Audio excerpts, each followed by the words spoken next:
गांव में छोटी और पिंटू अपने मम्मी पापा के साथ रहते थे। पापा, कल रात पिंटू किसी लड़की से बात कर रहा था। पापा, मैं अपने दोस्त से बात कर रहा था, ये झूठ बोल रही है। तुम दोनों स्कूल के लिए तैयार हो जाओ। तभी पिताजी अखबार पढ़ते हुए आते हैं। बच्चों, कोविड-20 महामारी के कारण पूरे देश में लॉकडाउन लग गया है, स्कूल बंद है। ये हैरी स्कूल की छुट्टी, या हैरी स्कूल की छुट्टी। चल छोटी, बबली ताई के घर लूडो खेलने चलते हैं। अरे, तुम लोग फिर से आ गए? हाँ ताई, देश में लॉकडाउन लग गया है, स्कूल बंद है, इसीलिए हम यहाँ पर लूडो खेलने आए हैं। तुम्हारी अम्मा तुम्हें एक लूडो भी नहीं दिलवा सकती। रोजाना बेशर्मों की तरह यहाँ चले आते हो। छोटी और पिंटू उदास होकर अपने घर पहुँचते हैं और सारी बात अपनी माँ को बताते हैं। कोई बात नहीं बच्चों, मैं आज ही पिताजी से कहकर तुम लोगों के लिए लूडो मंगवा देती हूँ। छोटी और पिंटू के पिताजी खिलौनों की दुकान पर लूडो लेने जाते हैं, लेकिन लॉकडाउन के कारण सारी दुकानें बंद पड़ी थी। बेटा, लूडो तो नहीं मिल पाया क्योंकि सारी दुकानें बंद हैं। अब लॉकडाउन में हमारा टाइम कैसे पास होगा? हम लूडो बना भी तो सकते हैं।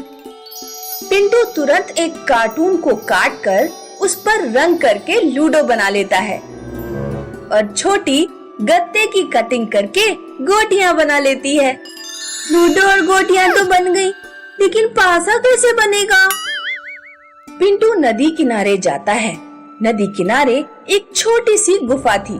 पिंटू उसके अंदर घुसकर पत्थर ढूंढने लगता है। उसे वहाँ चौकोर पत्थर तो नहीं मिलता, लेकिन पत्थर का बना हुआ एक बहुत शानदार लूडो मिलता है। पिंटू बहुत खुश होकर घर पहुँचता है। देखो सब लोग, मुझे क्या मिला है। अरे वाह, इतना अच्छा लूडो, चलो खेलते हैं। लूडो खोलते ही लूडो से आवाज आती है।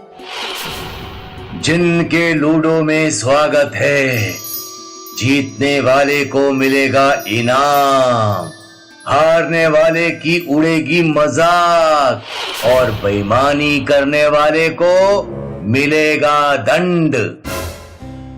उधर बबली ताई की बेटी पुष्पा 500 रुपए लगाकर गांव की एक लड़की के साथ लूडो खेल रही थी। पुष्पा गेम हार जाती है। चल 500 रुपए निकाल। लॉकडाउन चल रहा है, इसीलिए कैश नहीं निकल पाया, बाद में ले लियो। मुझे अभी चाहिए। कह दिया ना, अभी नहीं मिलेंगे। दोनों में लड़ाई हो जाती है। लड़की पुष्पा का लूडो फाड़ कर चली जाती है। अगले दिन पुष्पा छोटी पिंटू के घर लूडो खेलने पहुंचती है। क्या मैं तुम लोगों के साथ लूडो खेल सकती हूँ? मेरा लूडो फट गया। पहला गेम पुष्पा और छोटी के बीच होता है। छोटी गेम जीत जाती है और पुष्पा हार जाती है। लूडो से एक नया लेडीज बैग बाहर निकलता है। ये छोटी के लिए है। उसके बाद लूडो से एक गाय निकलती है और पुष्पा के सिर पर गोबर करके लूडो के अंदर घुस जाती है। ये कैसा लूडो है? ये जिनका लूडो है, जीतने वाले को मिलता है इनाम और हारने वाले की उड़ती है मजाक। पुष्पा मन में सोचती है कि अगर मैं किसी तरह जीत जाऊं तो मुझे भी इनाम मिलेगा। पिंटू, एक गेम में तुम्हारे साथ खेलना चाहती हूँ। पुष्पा पिंटू के साथ खेलना शुरू करती है। पिंटू एक बार गेम के बीच में उठकर पानी पीने चला जाता है। पुष्पा चुपके से अपनी गोटी आगे बढ़ाकर रख देती है। तभी लूडो से आवाज आती है। तुमने बेईमानी की, जिन बेईमानी करने वाले को दंड देता है। पुष्पा की नाक 10 इंच लंबी हो जाती है। अरे, ये क्या हो गया? मेरी नाक इतनी बड़ी हो गई। अब कोई लड़का मुझसे शादी नहीं करेगा। ऊपर से लॉकडाउन चल रहा है, मैं किसी के पास अपनी नाक कटाने भी नहीं जा पाऊंगी। तुमने इनाम के लालच में बेईमानी की, इसीलिए तुम्हारे साथ ये हुआ। तभी तो कहते हैं ज्यादा लालच अच्छा नहीं होता।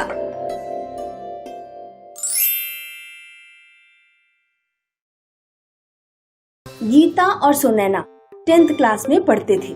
दोनों में अच्छी दोस्ती थी। दोनों क्लास में खूब मौज मस्ती किया करते। गीता बताओ, राजू गोज टू स्कूल का पास्ट टेंस क्या होगा? नहीं पता। बेटा, तुम तो पढ़ाई में बहुत कमजोर हो। जब मैं तुम्हारी उम्र की थी तो मुझे टेंस, एक्टिव, पैसिव सब रटे हुए थे। आपको कोई अच्छा टीचर मिल गया होगा। सबकी किस्मत इतनी अच्छी नहीं होती मैडम।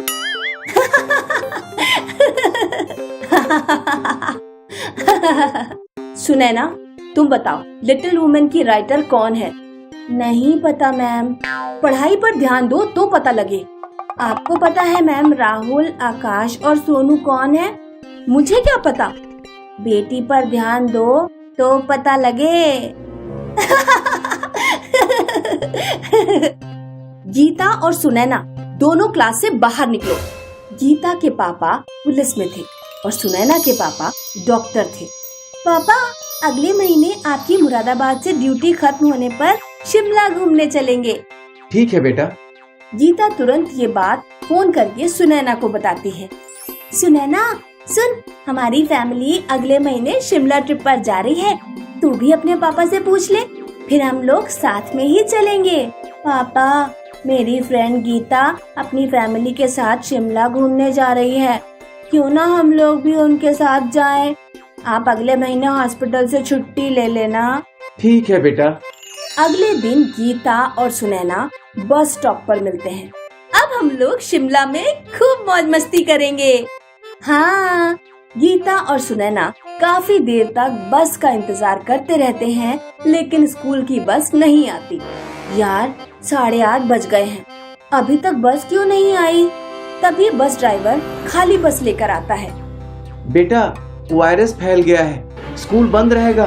कल से पूरे देश में लॉकडाउन है। यार, अब स्कूल में ये मौज मस्ती करने को नहीं मिलेगा। दोनों लोग निराश होकर अपने घर लौट जाते हैं। गीता घर पहुंचते ही अपनी मम्मी से पूछती है, मम्मी, पापा कहाँ चले गए?